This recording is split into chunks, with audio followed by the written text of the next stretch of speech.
these drivers and plenty of opportunities.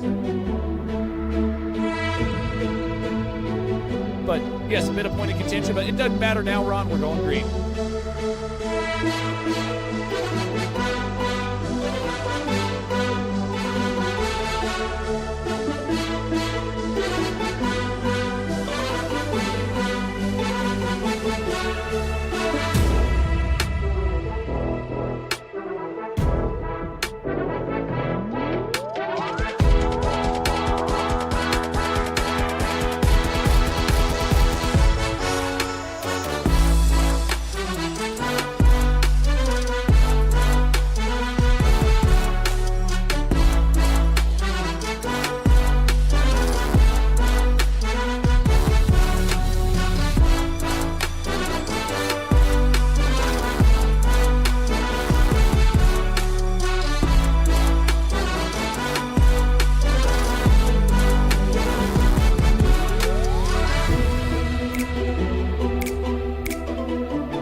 Drivers are on their way, and it's a rather convincing start from Joyner. He's going to be leading them complicated.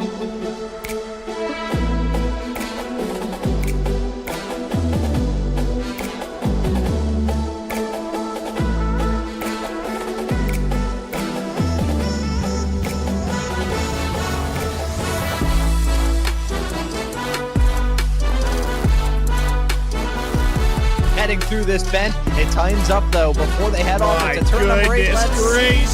This is going to be very close. What is that? Based off the fact you sound like you sat on a cold toilet seat there, Adam, but that was insane. And Kramer was mega sideways coming out of turn number 8.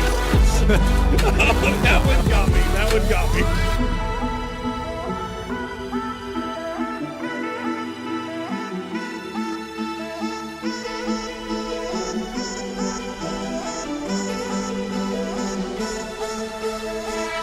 Look at this conga line. Dun dun dun dun dun dun.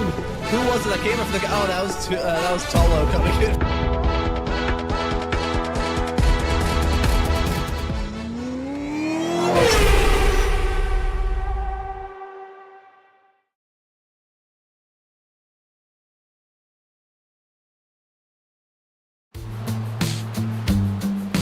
Well, hello and good afternoon, everybody. Welcome back to Slow Motion Broadcasting, and welcome back to the Formula Ford Weekend Warriors. This is round number 11 of the season, coming to you today from Zolder. My name is Ron Maunz. Alongside me in the commentary booth is JR Gregory, and in the virtual production hall, we have Guido Marzucchi. Right off the bat, JR, I'd like to welcome you to the Weekend Warriors world for your first ever show here on SMB. Been a little while since we did a show together, but I'm happy to have you alongside me for today's broadcast, and here for a rather important race. Second to last round of this season, these drivers may have a good shot of either sealing the deal in their respective class championships or being able to get at least one hand on that championship trophy. So if there's any time to shine for these drivers, the time is certainly now. JR, welcome aboard to the Weekend Warriors and hope you enjoy the ride. Yeah, thanks, Ron. Super happy to be here. Looking forward to learning something about these cars and these drivers, and know plenty about Zolder, so it'll be an experience for me to see how they handle the long straightaways and the mandatory curb hits that you have around here.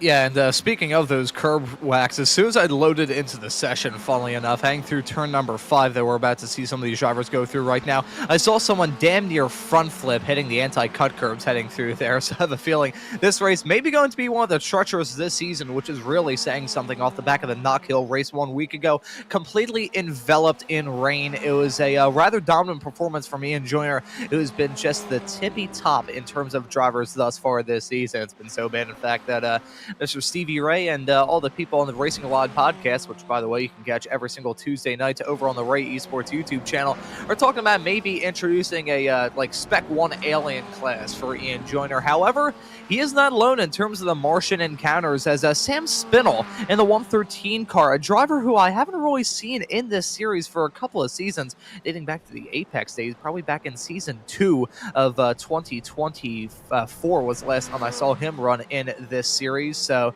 that's going to be nice to see him back on track in the 113 car. And JR, I know this is your first time doing this series, so I'll have to give you the small little academy lesson in terms of who these really quick drivers are. But as we are still in this qualifying session with a couple of minutes left to go, I think it's probably about a good time we should take a look at the championship point situations, which of course are rather important with only 2 more races left to go. Ian Joyner has just about sealed it in the Spec 1 category, 875 points, nearly 200 in front of Kevin Adrian and second Michael McConnell, running at your top 3 in the Spec 1 standings. That's very close between Adrian McConnell and Jason Green. Soren Garrett, who's actually the sponsor of today's broadcast, and the KGL Sim Racing number 21 car, runs at your top 5 in the Spec 1 standings. Gonna move on now to Spec 2, which has been a bit more up in the air, and you can tell just based off the fact we only have 5 points between your championship leader, the German of Boris Essman, and Jeff Wubker slotted in second. You have to go about 20 points back from Wubker to find Bill Walker in third, Paul Jackson and Daniel Verone rounding out your top 5 in the Spec 2 standings. That class has been rather exciting to follow, and it's certainly going to be the class to keep our eyes on in the final stages of this season. Masters, meanwhile, it has been the janitor of Jörg Monty sweeping the races thus far. He's only lost 1, that coming at Donington Park earlier on in the season, and I think he made up for that a couple of weeks later by winning the race overall to Okayama. Jörg Monty has been incredibly quick. John Thompson, Jim Brewster are slotted in P2 and P3. Antonio Reyes and Alan DeGassis rounding at your top 5 in the Masters category. So that's how it looks like in the championship point standings. But go move on now and talk about this qualifying session that we're in at the present moment, waiting for these drivers to set their final lap times with only about 3 minutes left to go.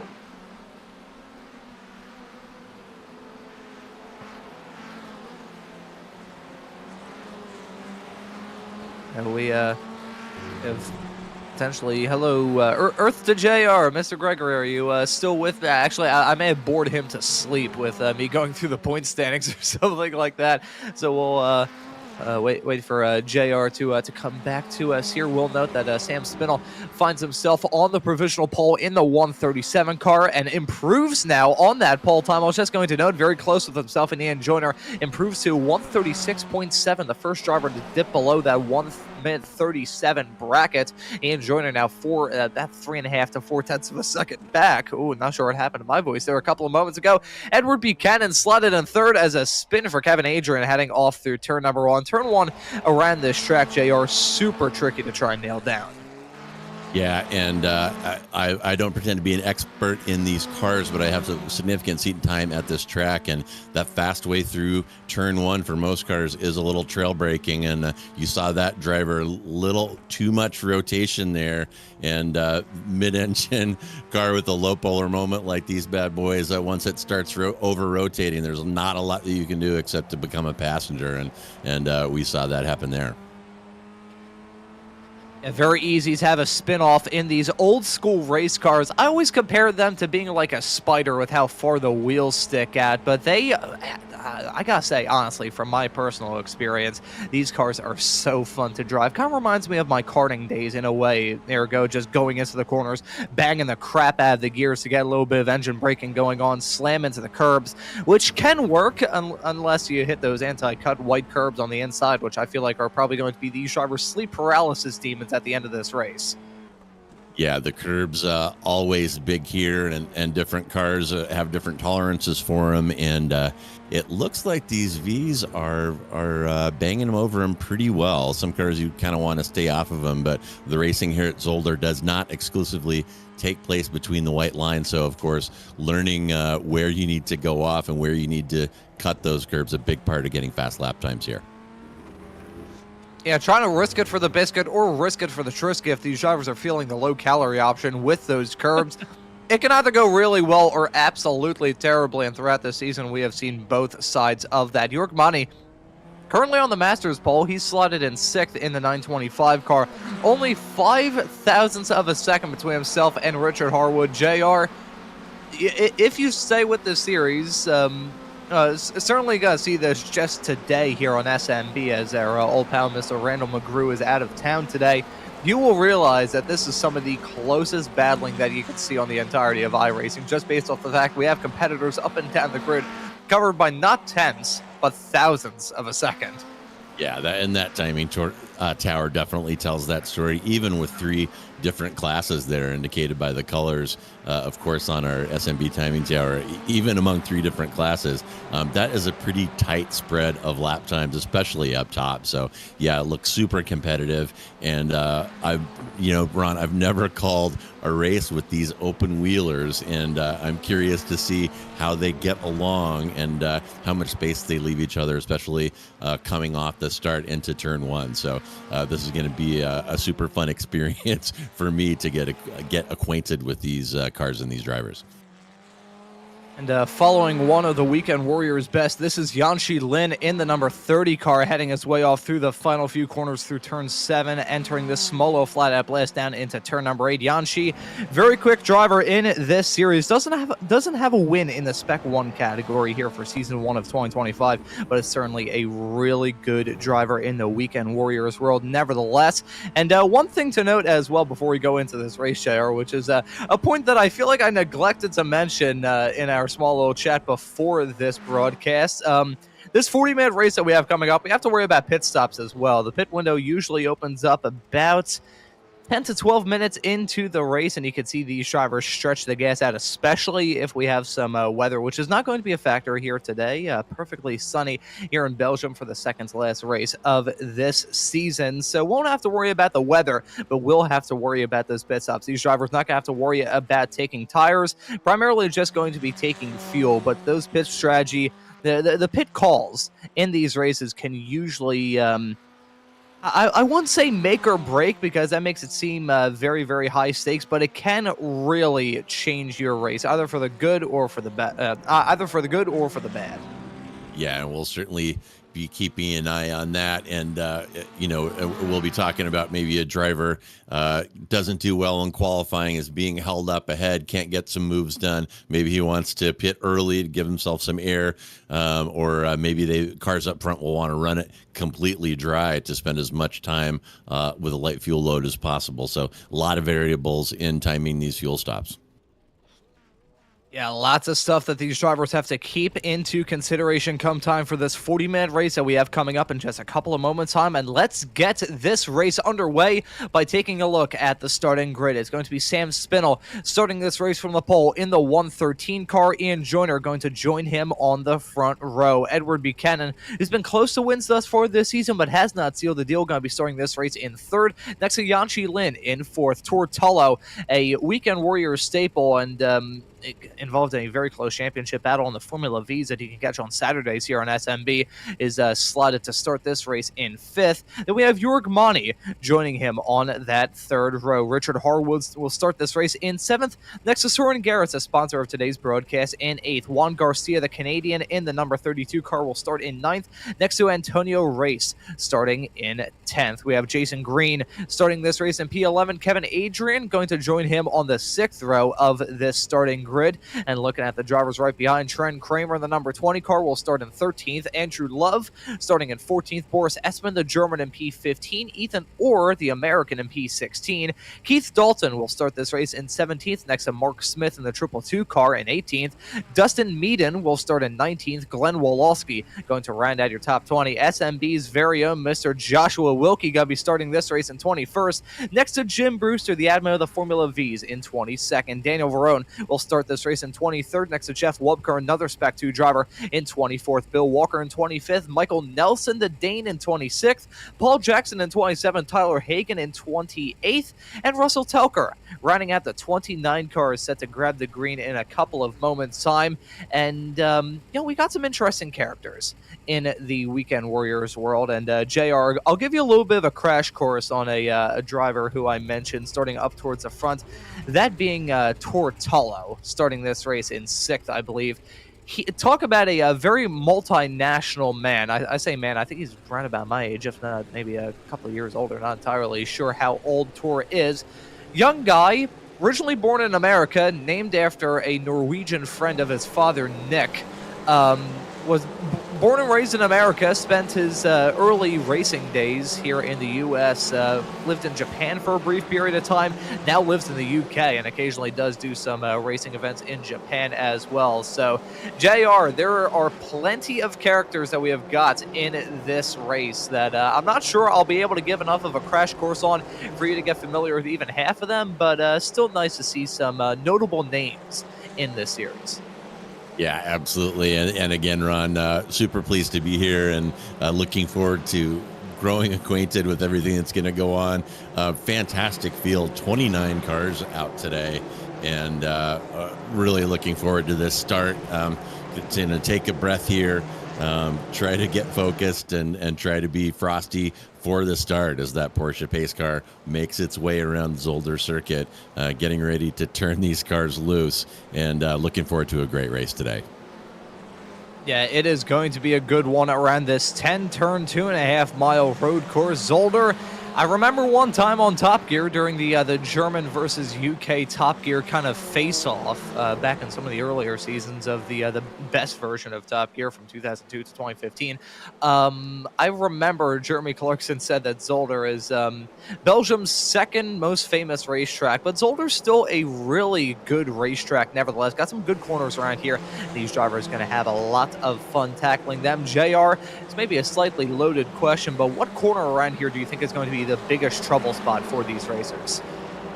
I really think that in a momentum car like this, if you're driving a GT3 car around here and make a minor error, you can usually make up for that in a couple corners with the power that those cars have. But with these momentum cars, I got to really think that being precise on your entry and precise on your line through some of these high-speed corners so that you don't overslow through them is going to be critical. And the corners that stand out in that regard, I got to say, are turns 1, 2, 3, and 4. Going to require using every inch of the track, going to require being very precise, and going to require not overslowing and carrying as much speed as you can through those. So those are the areas that I'm going to have my eyes on here today. I gotta say, turn 5, the clean chicane, probably gonna be the spot that I keep my eyes on, especially at the start of this race. Speaking of, the green flag is out, and the drivers are on their way. That's a very quick jump from your race leader of Sam Spinell. He guessed it very, very early. Going to have a super comfortable lead heading off into turn number 1. Ian Joyner slotted to P2. Some drivers going side by side a little bit farther in the back. That right there is Yanchi Lin trying to make some moves up early on. Tortolo trying to get some moves done on him as well. Look at these drivers fanning out, heading off through turn number 2 and 3 for the first time in this race.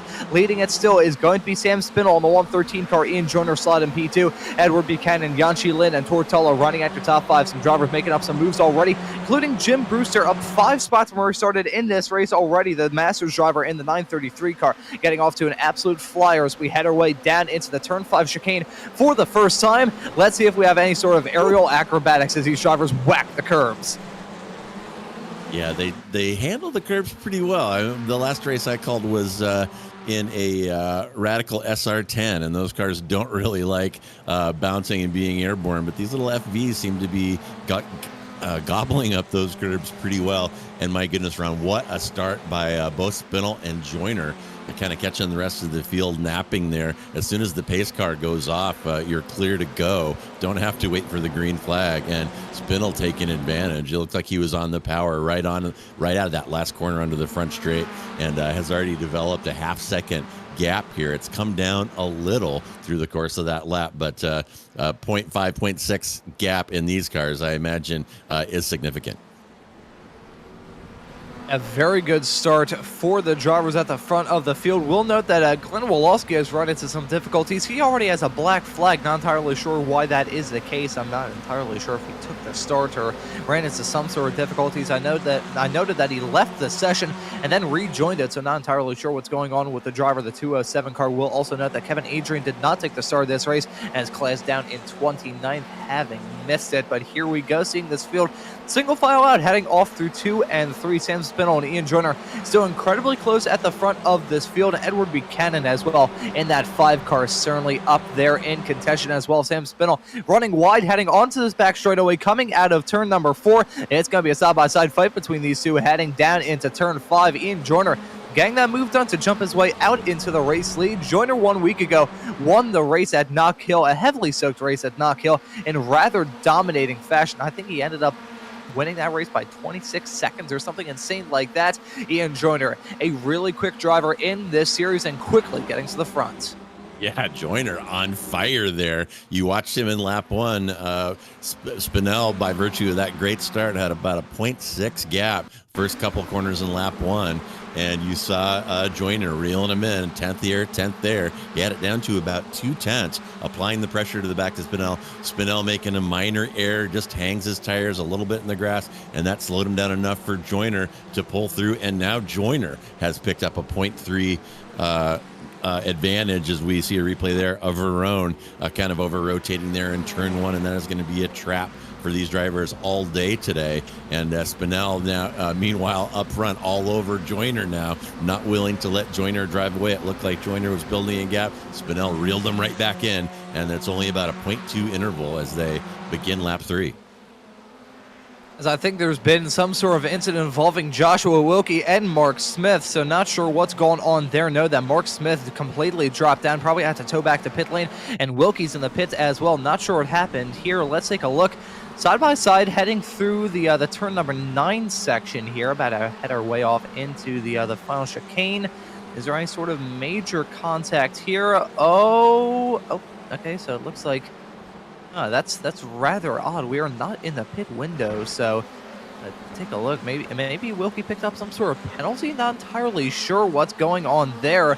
Looking through, Mark Smith had a meatball flag, so I think there may have been an incident before then involving Wilkie and Smith, and he just picked up a little bit of damage as a result of all that. Wilkie's down away, albeit running down in 26th as we load up this replay of Mark Smith in the 222 car. He's right behind Jim Brewster, heading down here. You can see Wilkie running a little bit farther up front. Heading down into turn 8, he goes for the move. Oh, crap. Yep, a round of bowling into turn 8.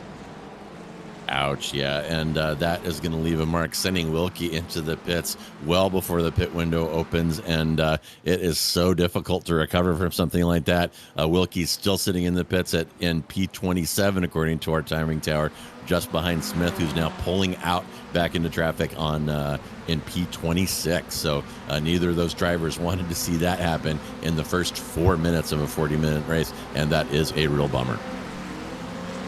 Yes, Smith was going so quick into that corner. That was never going to work. It's unfortunate, but that's going to sting either way. I tend to say this comment from time to time on these broadcasts, but in terms of luck thus far this season for Josh, and oh boy, yeah, Sam Spinell gets mega sideways coming out of turn number 4. You could tell that was terrifying just based off the fact that I sound like I sat on a cold toilet seat.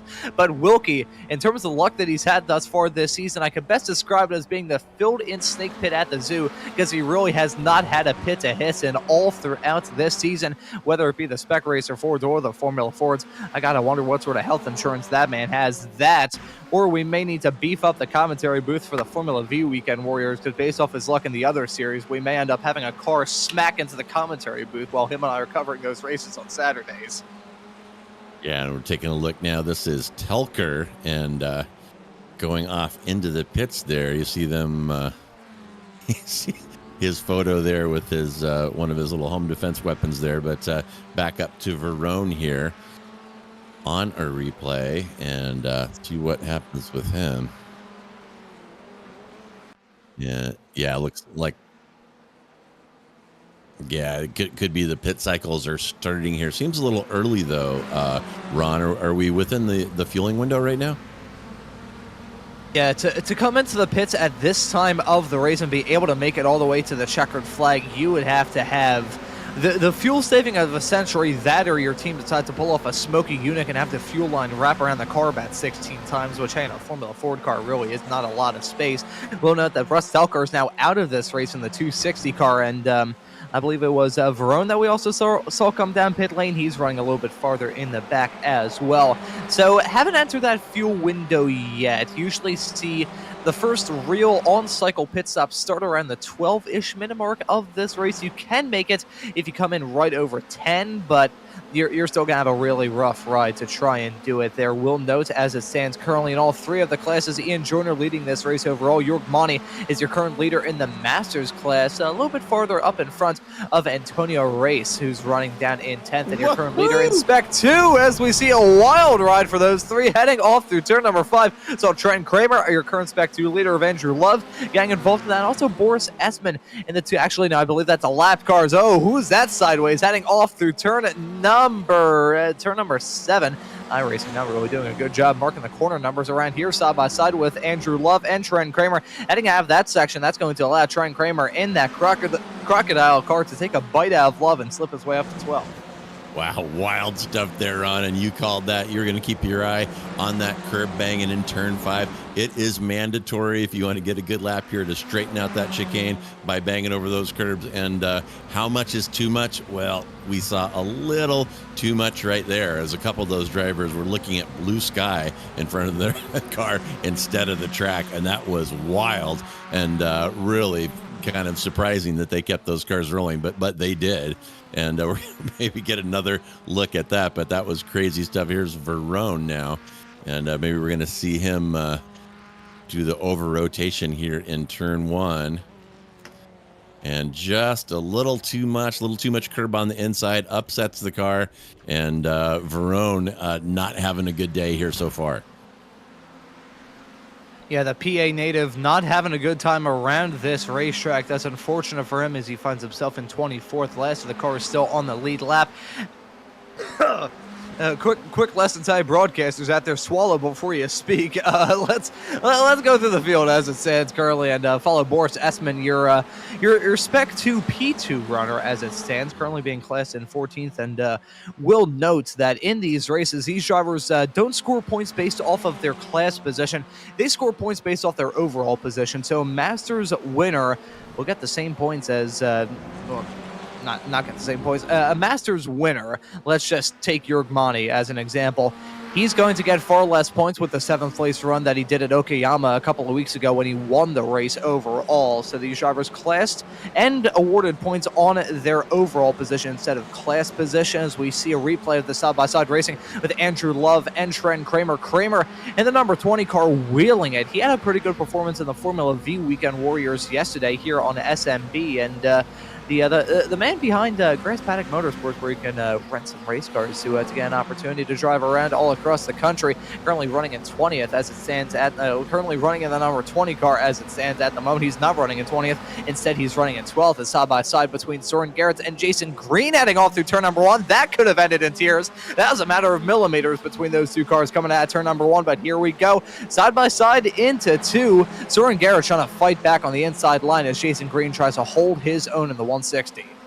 Oh my goodness, and some let's just call it brave driving right there. That was well within the range of the net code. Demon could have risen up right there, wiped out both of those cars as their wheels were within less than a tire width, I'm going to say, of touching there, and they may have gotten away with one. Once you've been driving iRacing for a while and learned something about netcode, you learn that what you're seeing in front of you may not be part of the netcode reality, and you need to give a little bit of extra space. And those drivers rolling the dice that time through, and still the fighting continues. And oh my goodness, how did they get through that in one piece? These guys are truly taking chances and fighting for that ninth spot. Holy cow. The best way I can describe how these races usually go, JR, is to saying, how the hell do they manage that in terms of the side-by-side 3 wide, 4 wide, 5? I've seen some 5 wide action in some of these Weekend Warriors races. Come time for the Spec Racer Fords later on, JR. Your jaw is going to be dropped on the floor when you see what those drivers try and do from time to time, as we nearly saw a side-by-side fight continue with Green and Garrett heading off into turn number 10. Jason Green occupying P8 as it stands currently. The drivers a little bit farther up the road have certainly pulled away, as Ethan Orr in the 333 car, the Spec 2 driver who was running in P15, making that call to pit along with Bill Walker and Jeff Wubker. So we are now firmly in that pit window. I think these drivers are deciding that now is the time to come in.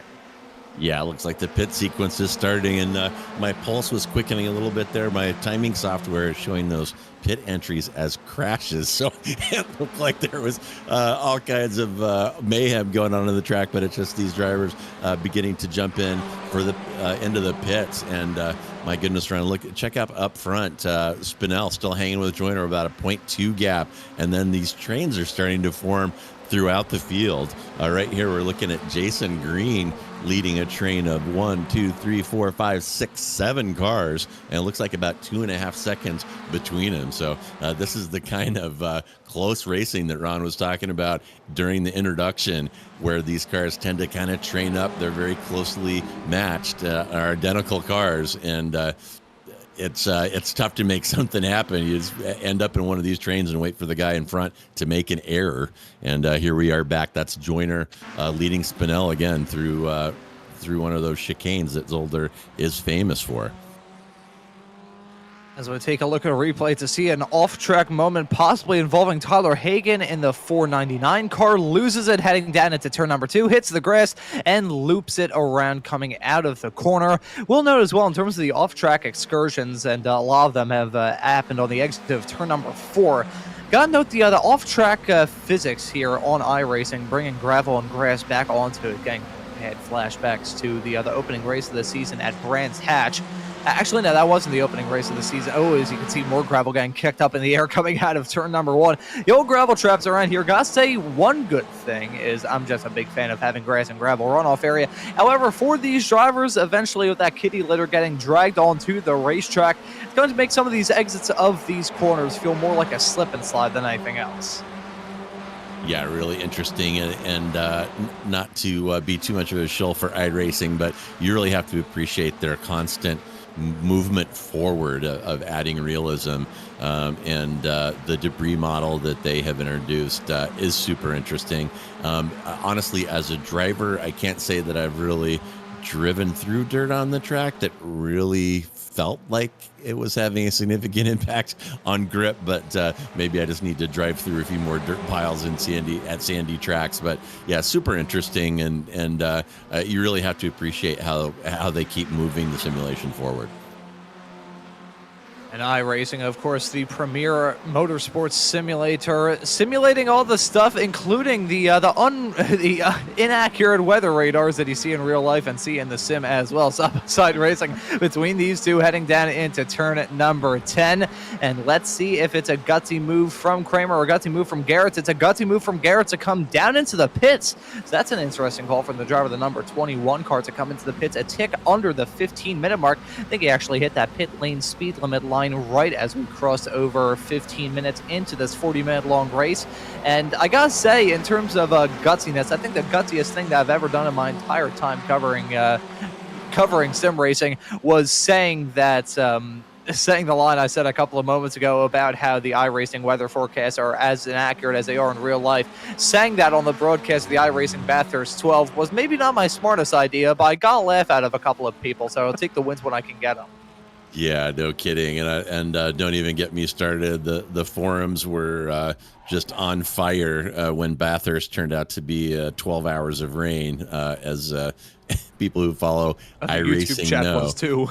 Yeah, and here we see, speaking of kitty litter, Ethan Orr again over-rotating that turn 1. We've seen it a number of times already, just not even a third of the way, or just over a third of the way. Sorry, math not my specialty. That's why I didn't become a doctor. But we're seeing quite a few people over-rotating, trying to maximize that trail braking through turn 1, and it is a bit of a trap there. Try not to overslow. Try to use the brakes to rotate the car, but kind of right on the ragged edge, and we've seen it bite a couple folks here. Yeah, it's already bit at some drivers thus far. This track is tough. It may be small compared to some of the other tracks we visited thus far this season, but it's got a heck of a lot of challenge packed into it. You got those unforgiving runoff areas. You got some corners around here which are super tricky to try and nail down in these race cars, where you got to hang the ass out coming around some of these corners.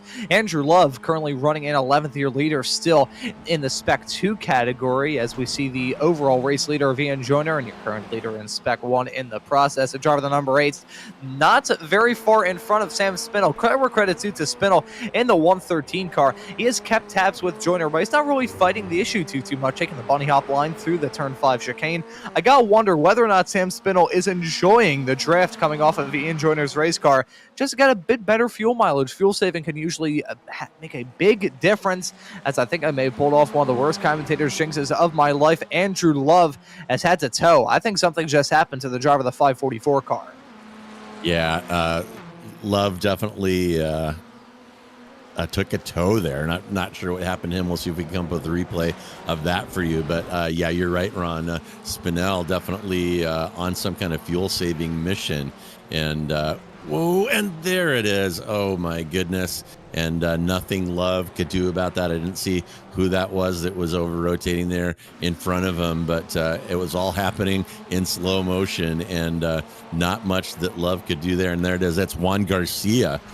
Does his best to hold the brakes there. Maybe let off him a little bit at the end, but Love was a guided missile into the side of that number 32 and ended up taking the tow. So he may be done. We'll see if he decides to continue. And that'd be super unfortunate. We're going to take a look at another angle of this. Love picking his way through the smoke, and yeah, that's... He did release the brakes there. Yeah, that he certainly did. I don't think Juan Garcia is going to earn a friend in the form of Andrew Love today after that moment hang off through turn at number 2. Unfortunate for Love.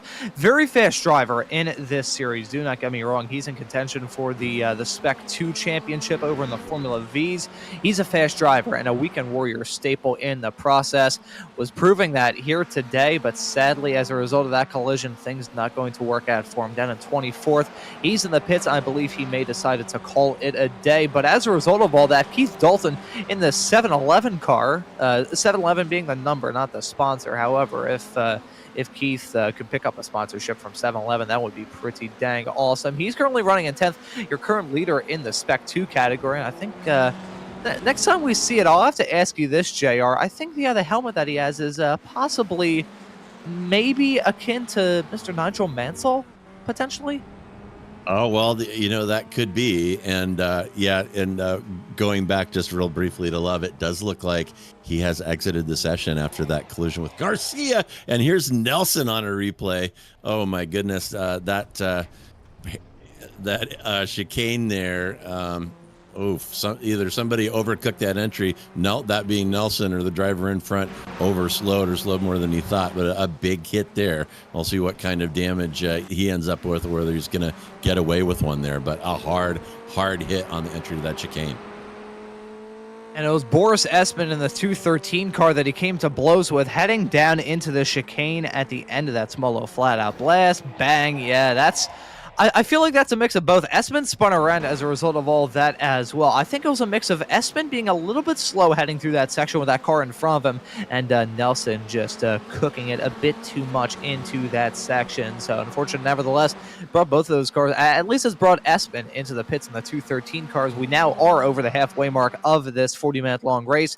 Back up at the front of the field, Ian Joyner and Sam Spinell starting to spread out a teeny tiny bit. Now 8.5 tenths of a second between those two cars for P1 and P2. Yeah, and just so I can ask a noob question, and maybe on behalf of some of our viewers who aren't as familiar with the series, Ron, when is this fuel window going to close? It looks like we're about 21 minutes in with 19 to remain. So when are these cars going to run dry in your experience? I'll tell you what, I have seen some drivers stretch out the fuel up until like the final 5-ish minutes of the race. Some of these drivers can be very good when it comes to fuel saving. Others, they tend to go for a bit more of an appropriate strategy, for lack of a better term. Probably going to be seeing a vast majority of this field come into the pits between about the 25 minutes and like the 32-minute mark of this race. That's usually the opportunity, the window that these drivers decide to pit in the most. And I think this race is going to be absolutely no exception. Coming out of the pits right in front of these drivers, I believe, unless I'm very much mistaken, that is Boris Espin in the 213 car that these drivers will have to dispatch of in a couple of moments' time. Joyner and Spinell, I mentioned not terribly long ago the fact that gap had ballooned is now shrunk back down. Spinell just set the fastest lap of the race last time by, and Ian Joyner still quick. However, Spinell starting to reel him in a little bit. I gotta wonder when these drivers are going to be making that call to come into the pits, whether they come in at the usual time or whether they decide to delay it a little bit remains to be determined. But either way, it's still a slow trickle of drivers coming into the pits, including Keith Dalton from the lead in Spec 2.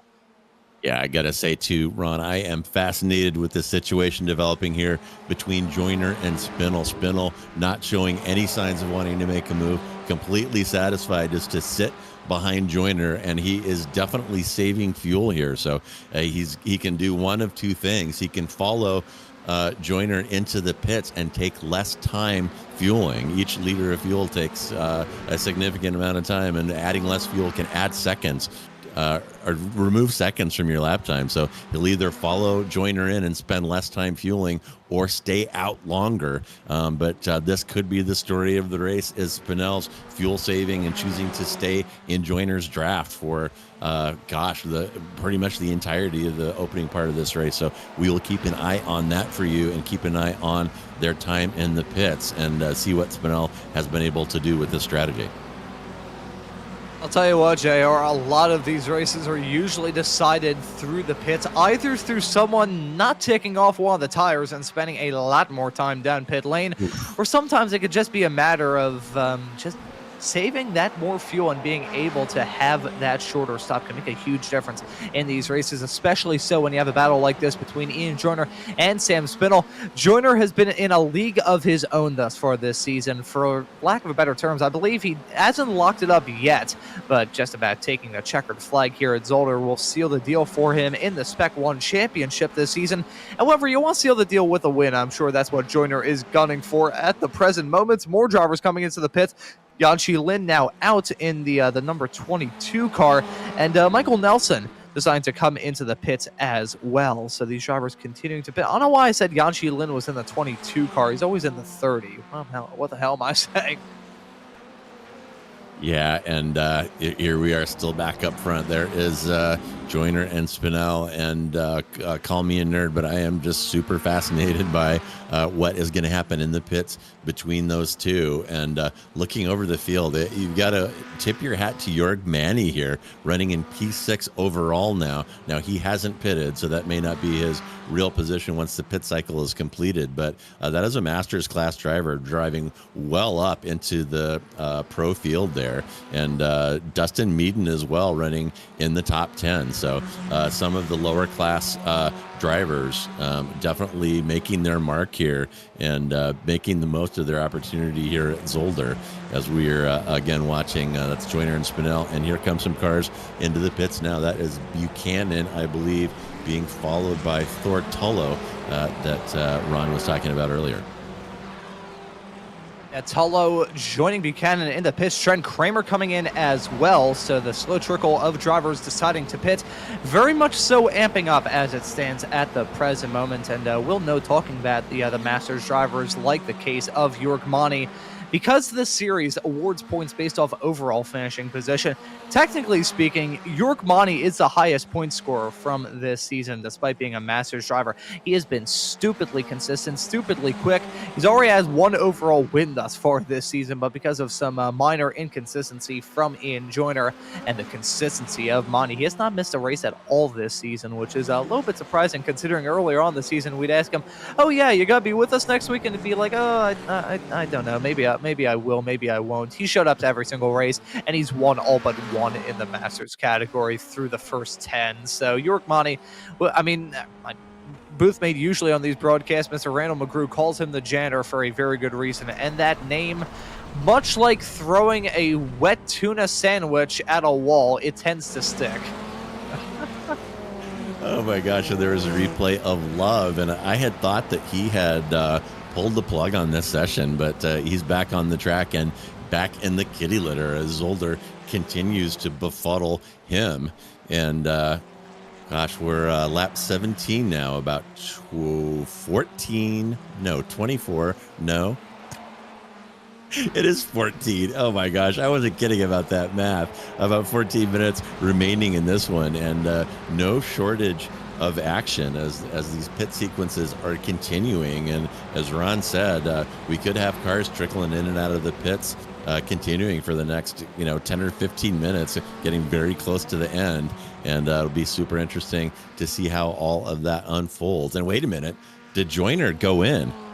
I think he did. I think Joyner pitted, and I missed that. So now to Spinell, well in the lead, and that answers my question before. Spinell's got a 45-second gap now back to Joyner. So Joyner either got tired of providing a free draft to Spinell, got low on fuel, but Spinell still out there, and we'll see how his fuel saving benefits him in the long run here. Super fascinating stuff.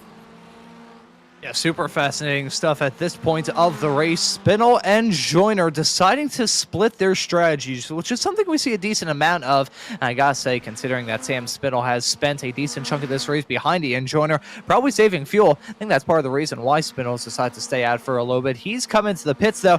Perfect time for my iRacing to crash. So as I load into the session, I'm basically going to be calling this race blind. Ian Joyner still out there on track, trying to maximize this outlap as best as he can. That number 8 car, that driver knows that it's time to strike while the iron is hot, while your rival in this race is stopped in the pit stall. This is the time to try and gun for it time-wise. So let's see how this is going to shake out between these racers. Spinell still stopped in the pits as it stands currently. Was still in the pits. I'm not sure if he stopped or rolling as it stands currently. My iRacing still crapped out on me. But I think as we see Ian Joyner heading down into the final chicane, how is this going to work out with these two? Is this going to come up the way of Joyner, or is it going to come up the way of Spinell? It's a long pit exit around here, taking the outside line through turn number 1, but Spinell out and away. I think this is going to work out well for Sam Spinell in the 113 car. Where is Spinell looking through, trying to spot that car that's meant to look like a cardboard box? He's gone away with this rather scot-free. There you can see him 4.2 seconds in front of Ian Joyner. Spinell timing that pit call to absolute perfection. Yeah, really great work by Spinell. And again, the draft does a couple things. It gives you an opportunity to pass, certainly. It also allows you to save fuel. And Spinell obviously adding less fuel that time than Joyner, to the tune of 3.9 seconds. These cars had been running together for almost a half an hour, and the pit stop making all the difference there. I'm going to take a look at my timing stuff here and see if I can find how much the difference was in time stationary in the pits, and I'll get back to you on that. But Spinell masterfully taking advantage of his fuel saving and having a very comfortable lead with 10 minutes to go. That worked out absolutely perfectly for the Brit, and let's see if he's going to be able to hold on to that lead. Ian Joyner still has the time to close up that gap, but will he be able to do it is the real question, of course. When it comes to racing, the old saying, catching up is one thing, passing is a completely different thing. So let's see if Joyner will even be able to get that move done on Sam Spinell if he closes up that gap. I gotta say one thing as well. I think iRacing decided to go on protest for me. I've loaded back into the session, so I can now see what all of you are seeing on this broadcast here on SMB, which, by the way, if you have enjoyed this show thus far, happy to hit that like button and subscribe to Slow Motion Broadcasting so you never missed out on any of the racing action. But I think iRacing decided to conk out on me right after that tuna sandwich quote, as Spinell running a little bit wide coming out of turn number 1. I could see a lot of gravel and dust getting kicked up in the air. So Spinell, despite the fact he has that comfortable lead, he is still pushing in the 113. And Ron definitely criticizing iRacing weather and being rewarded by them with a shitstorm there as his computer completely falls to pieces on him. But I did manage to pull up the pit times, and true to what we're seeing, the gap on the track, Spinell's time stationary in the pits was 17.5, Joyner 20.45. So a significant difference of 3 seconds in the pits. Spinell taking on less fuel, and you're seeing that come to fruition for Spinell on the track. That gap 4.6 now, and gosh, that to me, I am new to these cars, Ron, but 4.5 seconds here at Zolder, that seems like it would take about 1,000 laps to close that down, barring a mistake from Spinell. Yeah, I like how you added that at the end. The mistake from Spinel. If he does have a mistake, that gap is going to just drop down immediately. It is going to close up really quick.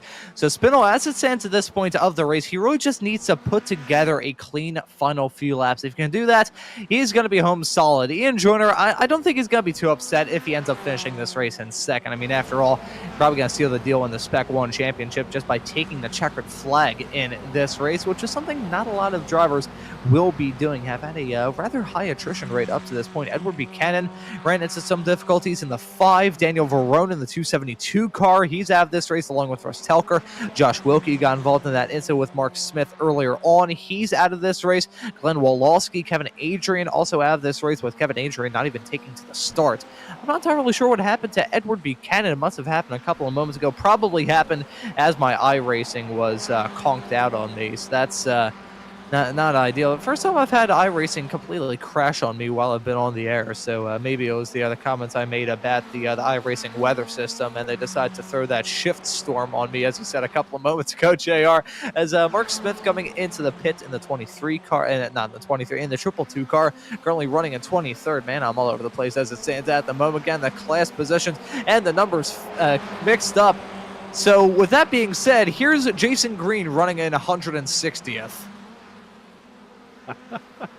Oh my goodness. Or for those of you watching at home, we'll just go ahead and call that P7 as we watch Green here. And it looks like he's got a very short gap behind him, getting pressure from Trenton Kramer, another top class driver. You see the red marking there on our timing tower, and they've also got Søren Gerrits there in tow. So a little 3-car train here as time is ticking down. Only 7 minutes remaining. All these drivers thinking that they need to take advantage of an error, and there it was. And my goodness, that will Gerrits losing 2 positions there with 1 small error. And my gosh, that's the thing with these cars.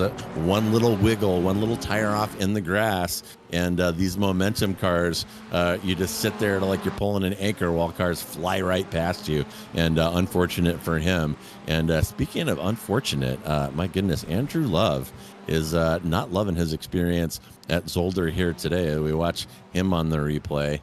And the final chicane here before the pit straight, a little bit too much curb. And gosh, Ron, I keep saying it, how much is too much? You got to run them over, but you got to run them over with precision, or they will hit the car.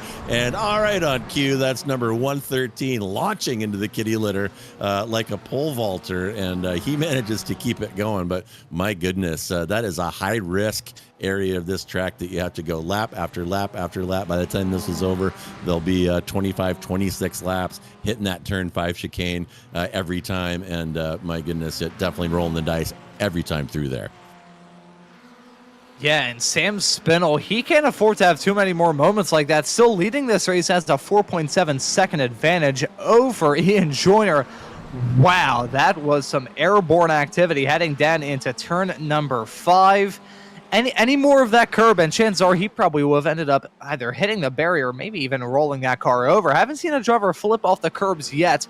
Well, we've probably seen some of the, if we had these drivers camered up in terms of how they are in the sim, we'd probably see some of these drivers literally flip off the curb, but not actually flip off in terms of their car rolling over. I feel like I killed the joke by over-explaining it too much. As we see Tyler Hagan in the 499 car, deja vu from earlier on when he lost in that very same section. Keeps it stopped, so credit where credit's due to him, unlike the moment we saw for Juan Garcia earlier on that took Andrew Love out of contention for that Spec 2 win, as that's a simple spin off through 2. And we'll note, as we haven't really talked about the Spec 2 category as of late, not sure what in the world is going on with the world of Keith Dalton in the 711 car. He was leading it in the Spec 2 category.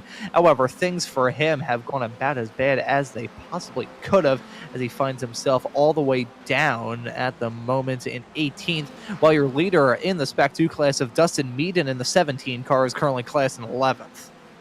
Yeah, thank Kevin. Not sure what happened with Dalton, but he is way back. Looks like he's, about 30 seconds out of P1 at this point. So he must have had some kind of little kerfuffle. We'll see if we can come up with that for you.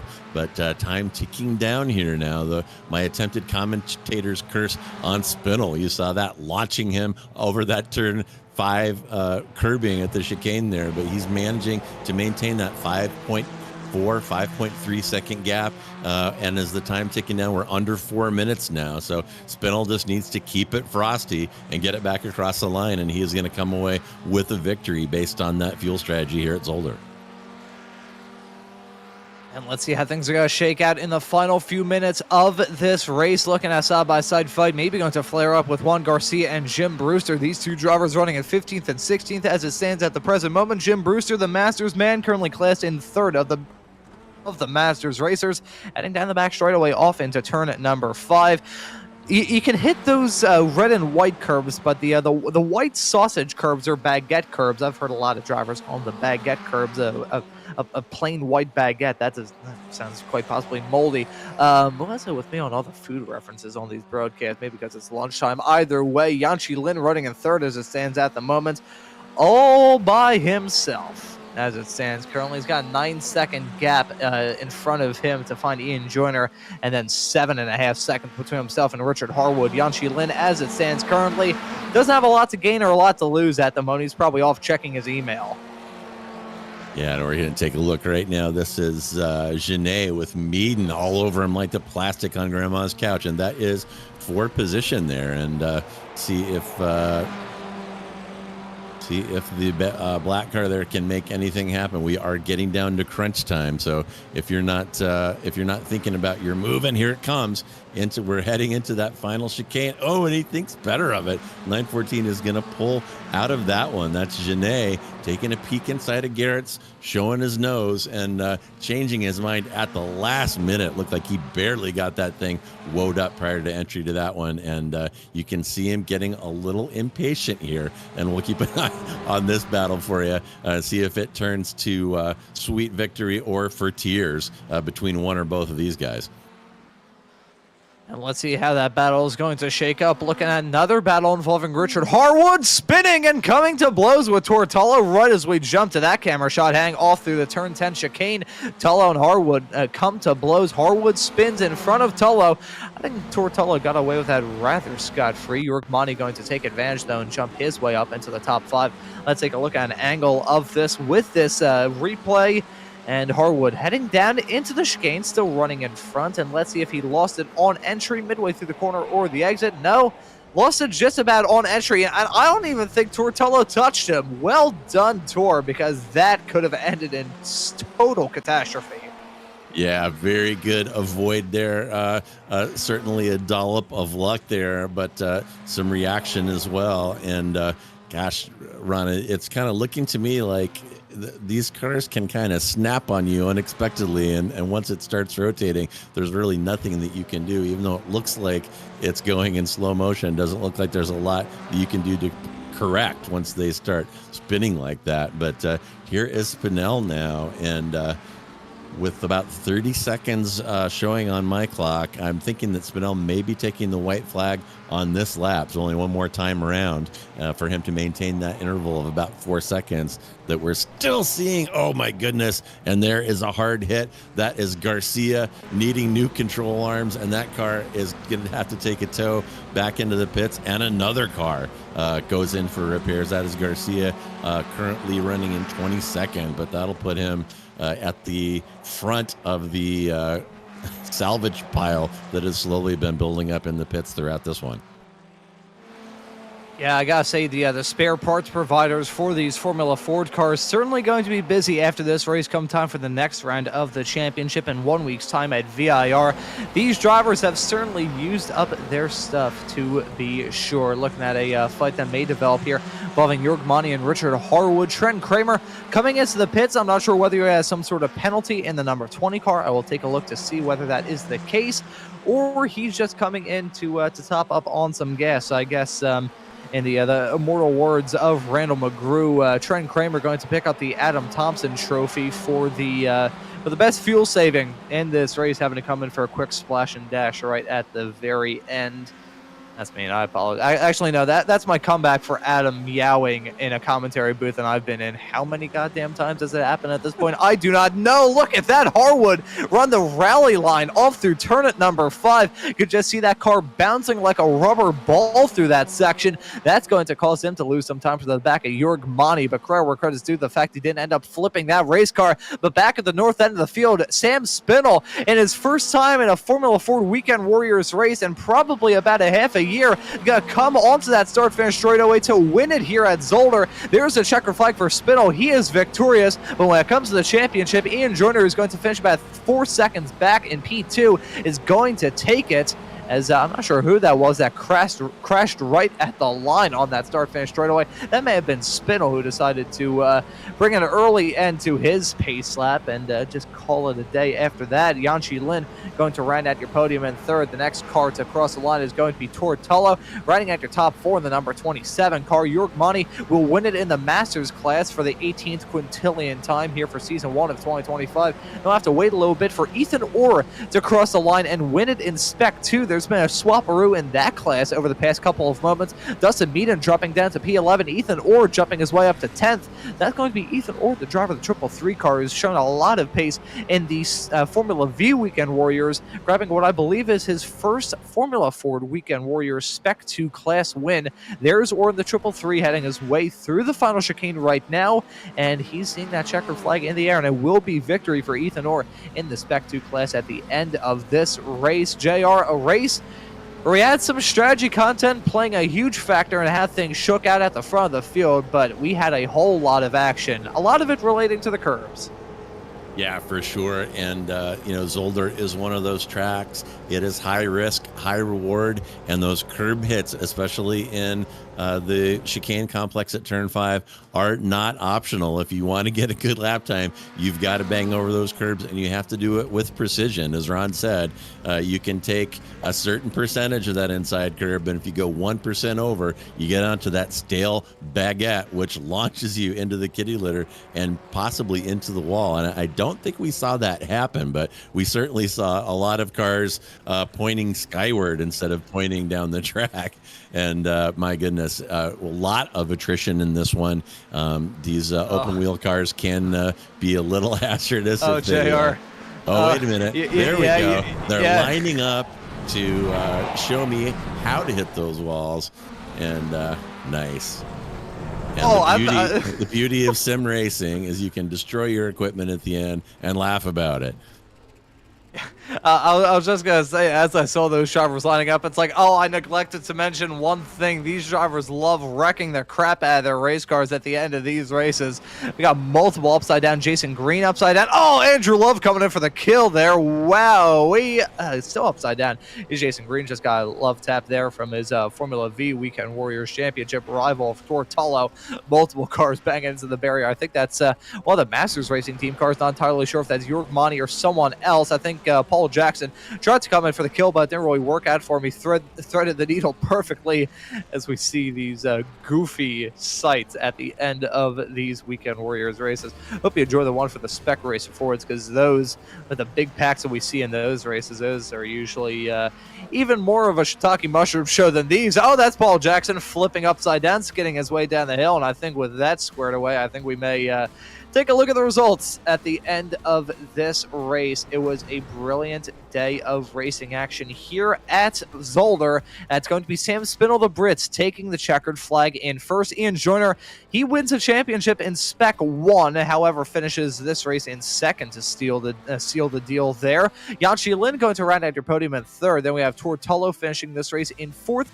Jörg Mani will finish in fifth, winning it in the Masters class. Richard Harwood will finish in sixth. Jason Green in P7, Antonio Race in P8, Soren Garrett in P9. Ethan Orr going to round out your top 10 and win it in the Spec 2 class. Dustin Meaden will finish in 11th, Jeff Wubker in 12th, Trent Kramer in P13, Jim Brewster in P14, Boris Essman in 15th, as my voice goes on strike there for a couple of moments, ends up in P15.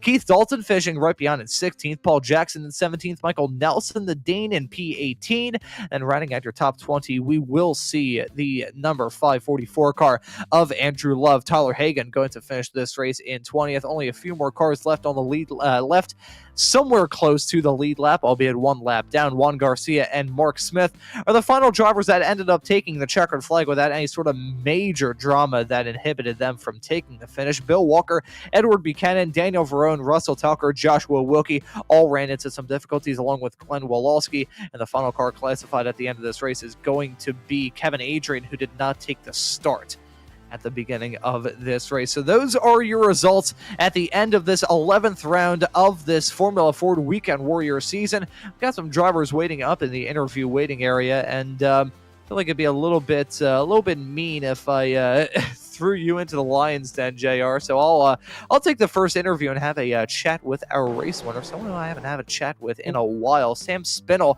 joining us in the commentary booth.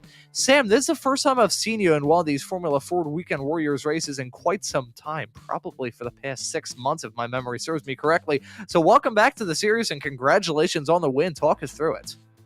Yeah, thank you very much. First of all, I'd like to say thank you for Jeff for Amazon Always Delivers, but it was a great race. I think it was just an issue of just trying to save as much fuel, and I knew I wasn't going to get away from Ian. We both had similar pace, so it's just a case of saving fuel and then waiting until the pit stop and just playing the long game, really.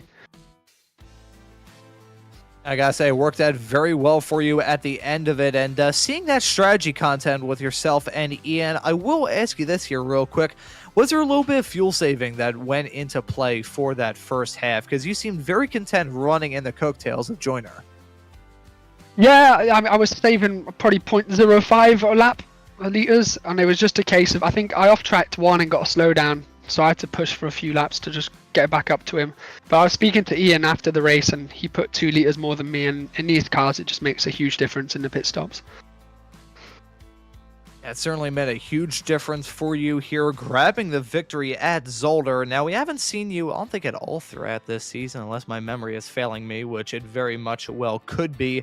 So I will ask you this. Will we potentially see you for the final round of the championship at VIR in 1 week's time? And if so, what are your thoughts heading into that race?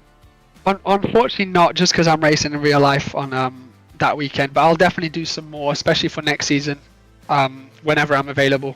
But because it's such a great series, it's good just being able to join and race with good drivers as well. I gotta say one thing as well, Sam. I'm pretty sure the last time I saw you in this series, it was back during the Apex days for the Weekend Warriors. This was probably back in the spring/summer of last year. So fingers crossed we'll be able to see you return, because based off the performance here at Zolder today, certainly a very fast driver. But Sam, before we let you go and celebrate this win at Zolder, is there anyone you want to give a thanks to or shout out? Yeah, thank you to Seb Algeri too, Adam Sears, and no one else really. Thank you. Alrighty, fair enough then, Sam. Congratulations on Thank the you very win, much. and excited to see you back out on track whenever it is. Cheers, thank you.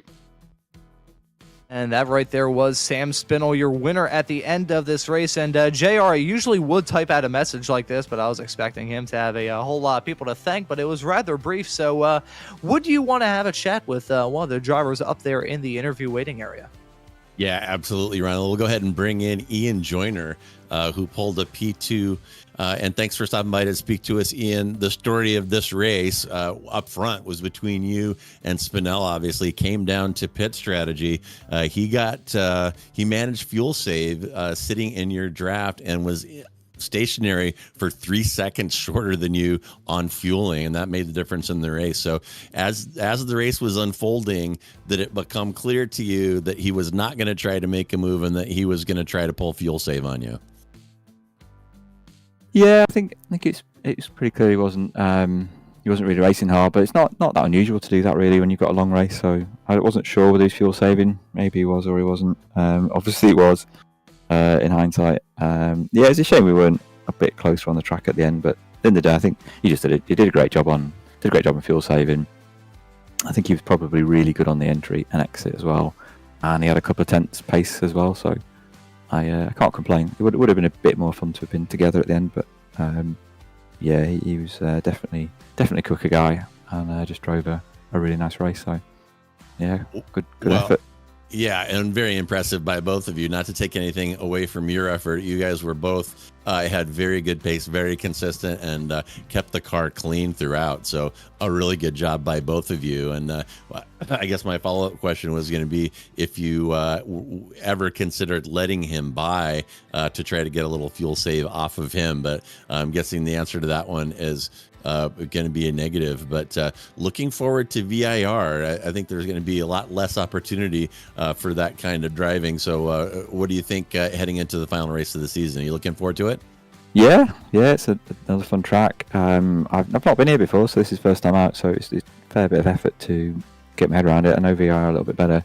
Yeah, I think it'll be fun as ever. I don't know if Sam will join us again.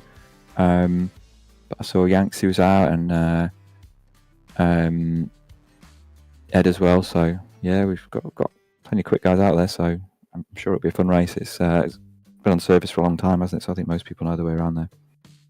Yeah, VAR are fantastic, and as you probably know, a lot of people call it the American Nordschleife. So I imagine these cars are going to be a lot of fun out there. And all right, yes. Well, yeah. Well, Ian, thank you so much for coming by, and again, a really great drive, and you really had it, but just got pipped a little bit on that fuel strategy. But as we wrap up, is there anyone you would like to thank or give a shout out to today? Usual guys, you guys for covering it. Thank you very much, and the organisers for putting on a great series. Been really enjoyed taking part. Yeah, thank you all. See you next time. Well, and thanks for the kind words, and we enjoy covering these. And thanks for stopping by and chatting with us, Ian. Cheers, guys. Yeah, cheers. And that right there was Ian Joyner, the driver who finishes P2 in this race, but just about seals the deal in the Spec 1 championship as a result of all that.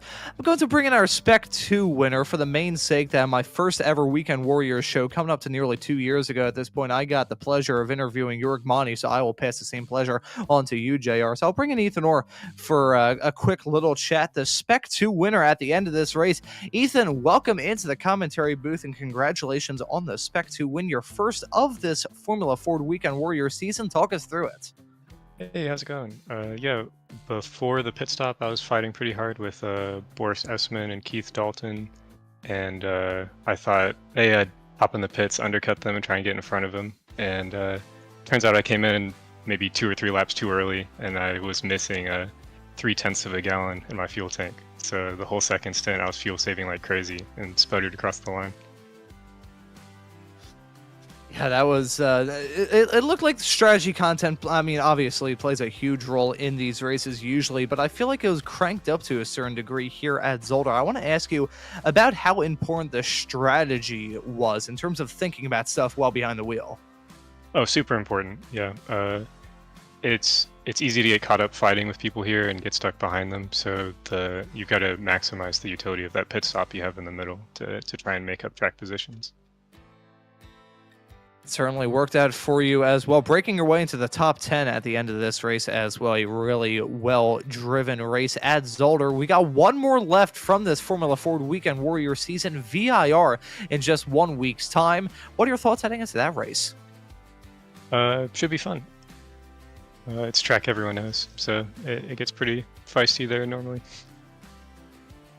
I believe we may be running on the full layout of VIR. Yeah, looking through it, so it's going to be the normal version of VIR compared to the Formula Vs, which are going to be running on the North layout. So you'll at least get experience with like the final few corners and the first couple of corners come time for that Formula V race in 6 days' time. But Ethan, thank you very much for joining us in the commentary booth. And before we let you go and celebrate this win at Zolder today, is there anyone you want to give a thanks to or shout out?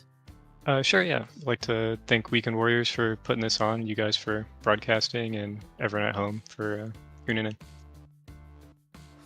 Awesome, man. Hey, Ethan, thank you so much for joining us in the commentary booth. Well done on the win in Spec 2, and excited to see you back out on track for one final time this season in 1 week's time. Thanks. See ya. And that right there was Ethan Orr grabbing his first Spec 2 win, my apologies, of this season.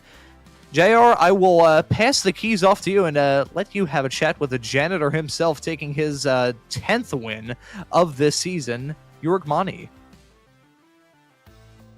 All right. Do I have the keys? Where is Jörg? We have got him right now in the commentary booth. He sneaked in. He I knows got- the way. I got he sneaked knows in. the key.